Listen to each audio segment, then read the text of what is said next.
You, John Fitzgerald Kennedy, do solemnly swear I, John Fitzgerald Kennedy, do solemnly swear that you will faithfully execute the office of President of the United States that I will faithfully execute the office of President of the United States and will, to the best of your ability, and will, to the best of my ability, preserve, protect, and defend the Constitution of the United States. preserve, protect, and defend the Constitution of the United States. So help you God.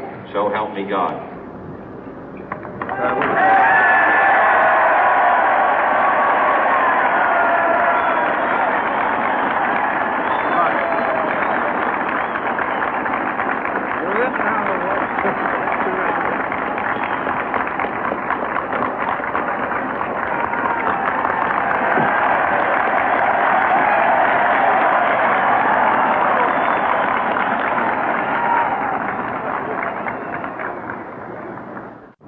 Vice President Johnson, Mr. Speaker, Mr. Chief Justice, President Eisenhower, Vice President Nixon, President Truman, Reverend clergy, fellow citizens.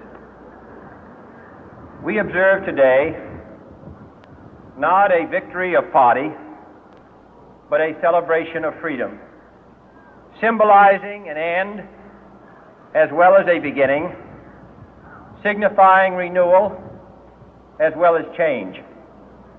For I have sworn before you and Almighty God the same solemn oath our forebears prescribed nearly a century and 3/4 ago. The world is very different now, for man holds in his mortal hands the power to abolish all forms of human poverty and all forms of human life. And yet the same revolutionary beliefs for which our forebears fought are still at issue around the globe. The belief that the rights of man come not from the generosity of the state, but from the hand of God. We dare not forget today that we are the heirs of that first revolution.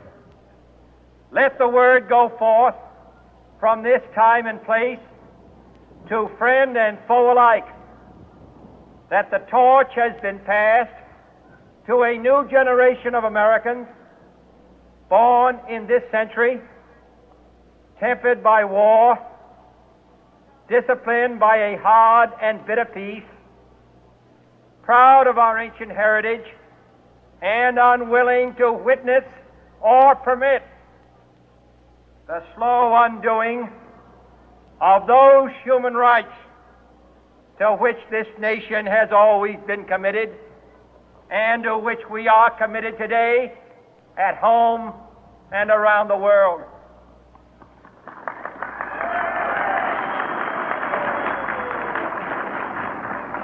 Let every nation know, whether it wishes us well or ill, that we shall pay any price, bear any burden, meet any hardship, support any friend, oppose any foe to assure the survival and the success of liberty.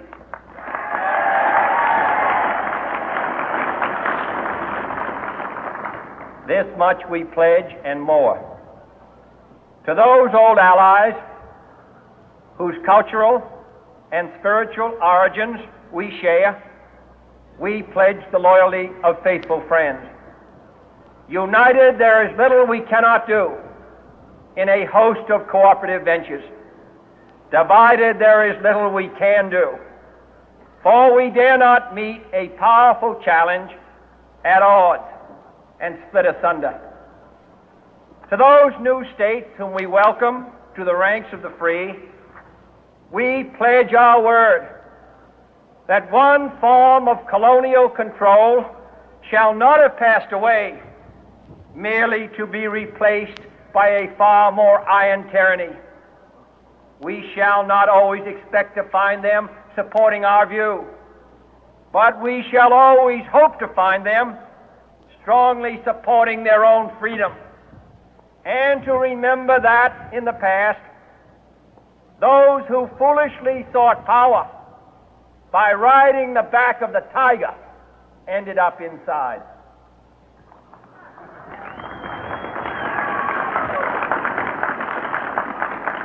To those people in the huts and villages of half the globe struggling to break the bonds of mass misery, we pledge our best efforts to help them help themselves for whatever period is required, not because the communists may be doing it, not because we seek their votes, but because it is right.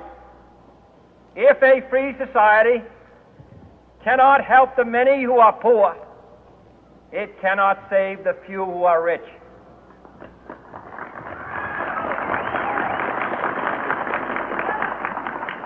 To our sister republics south of our border, we offer a special pledge to convert our good words into good deeds, in a new alliance for progress, to assist free men and free governments in casting off the chains of poverty. But this peaceful revolution of hope cannot become the prey of hostile powers. Let all our neighbors know that we shall join with them to oppose aggression or subversion anywhere in the Americas. And let every other power know that this hemisphere intends to remain the master of its own house.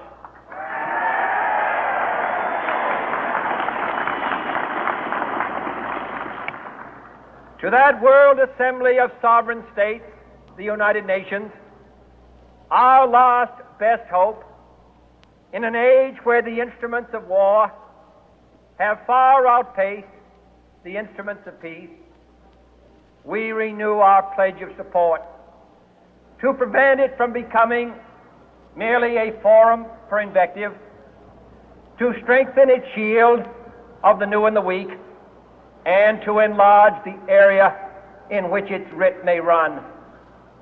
Finally, to those nations who would make themselves our adversary, we offer not a pledge, but a request that both sides begin anew the quest for peace.